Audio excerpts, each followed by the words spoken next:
ನೀವು ಮುಸ್ಲಿಂ ಆಗಿ ನೀವು ದುಬೈಲಿ ಪ್ರಾಪರ್ಟಿ ತಗೊಂಡಿರ್ತೀರಾ, ಅದ್ರ ಜೊತೆ ನಿಮಗೆ ಮಕ್ಳಿರ್ತಾರೆ. ಆ ಪ್ರಾಪರ್ಟಿ ನಿಮ್ಮ ಹೆಸರಲ್ಲಿದ್ರೆ ನಿಮಗೆ ಹೆಚ್ಚು ಕಡಿಮೆ ಆಗಿ ಏನಾದ್ರು ಆದ್ರೆ ಆ ಪ್ರಾಪರ್ಟಿ ನಿಮ್ ವೈಫಿಗೆ 12.5% ಅಲ್ಲಿ ಹೋಗುತ್ತೆ. ಮಿಕ್ಕಿದ ರಿಮೈನಿಂಗ್ ನಿಮ್ ಮಕ್ಕಳಿಗೆ, ನಿಮ್ ಪೇರೆಂಟ್ಸ್ಗೆ, ನಿಮ್ ಸಿಬ್ಲಿಂಗ್ಸ್ಗೆ ಹೋಗುತ್ತೆ.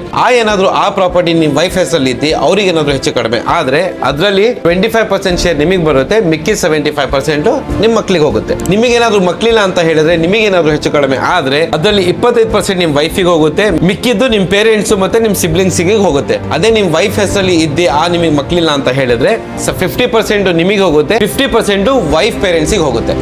ಅದೇ ನೀವು ನಾನ್ ಮುಸ್ಲಿಂ ಆಗಿ ದುಬೈಲಿ ಪ್ರಾಪರ್ಟಿ ತಗೊಂಡಿರ್ತೀರಾ, ನಿಮಗೆ ಮಕ್ಳು ಇರ್ತಾರೆ, ದೇವರು ಕಾಪಾಡಲಿ, ನಿಮಗೆ ಏನಾದ್ರು ಹೆಚ್ಚು ಕಡಿಮೆ ಆದ್ರೆ ನಿಮ್ ಪ್ರಾಪರ್ಟಿ ಶೇರ್ ಹೋಗುತ್ತೆ ನಿಮ್ ವೈಫಿಗೆ 50%, ಅದಾದ್ಮೇಲೆ ನಿಮ್ ಮಕ್ಳಿಗೆ 50%. ಅದೇ ನಿಮ್ ಪ್ರಾಪರ್ಟಿ ನಿಮ್ ವೈಫ್ ಹೆಸರಲ್ಲಿ ಇದ್ದಿ ನಿಮ್ ವೈಫಿಗೆ ಏನಾದ್ರು ಆದ್ರೆ 50% ನಿಮಗೆ ಹೋಗುತ್ತೆ, 50% ನಿಮ್ ಕಿಡ್ಸಿಗೆ ಹೋಗುತ್ತೆ. ಅದ್ರ ಜೊತೆ ಇವಾಗ ನಿಮಗೆ ಮಕ್ಳಿಲ್ಲ ಅಂತ ಹೇಳಿದ್ರೆ ಅದೇ ಪ್ರಾಪರ್ಟಿ ಮೇಜರ್ ಶೇರು ನಿಮ್ ವೈಫಿಗೆ ಹೋಗುತ್ತೆ, ಅದ್ರಲ್ಲಿ ರಿಮೈನಿಂಗ್ ಶೇರು ನಿಮ್ ಹಸ್ಬೆಂಡ್ ಪೇರೆಂಟ್ಸ್ಗೆ ಹೋಗುತ್ತೆ. ಅದೇ ಆ ಪ್ರಾಪರ್ಟಿ ನಿಮ್ ವೈಫ್ ಹೆಸರಲ್ಲಿ ಇದ್ದಿ ಆ ವೈಫಿಗೆ ಏನಾದ್ರು ಆದ್ರೆ ಮೇಜರ್ ಶೇರ್ ಅವ್ರ ಹಸ್ಬೆಂಡ್ ಗೆ ಹೋಗುತ್ತೆ, but remaining share wife parents ಗೆ ಹೋಗುತ್ತೆ. ಸೊ ದಿಸ್ ಈಸ್ ಸಿವಿಲ್ ಲಾ. ನಮ್ ಇಂಡಿಯಾ, ನಮ್ ಬೆಂಗಳೂರು ತರ ಪ್ರಾಪರ್ಟಿ ಇದ್ದು ಯಾರಾದ್ರು ಸತ್ತೋದ್ರೆ ಕಿತ್ತಾಡಿ ಕೋರ್ಟ್ ಕೇಸು, ಆ ಕೇಸು, ಜಗಳ ಎಲ್ಲ ನಡೆಯುತ್ತೆ. ಬಟ್ ದುಬೈಲಿ ಆ ತರ ಇಲ್ಲ. ಅವರು ನಿಮ್ ಪ್ರಾಪರ್ಟಿಗೆ ಪ್ರೀ ಪ್ಲಾನ್ ಮಾಡಿ ಎಲ್ಲ ಸಾರ್ಟ್ ಮಾಡಿರ್ತಾರೆ.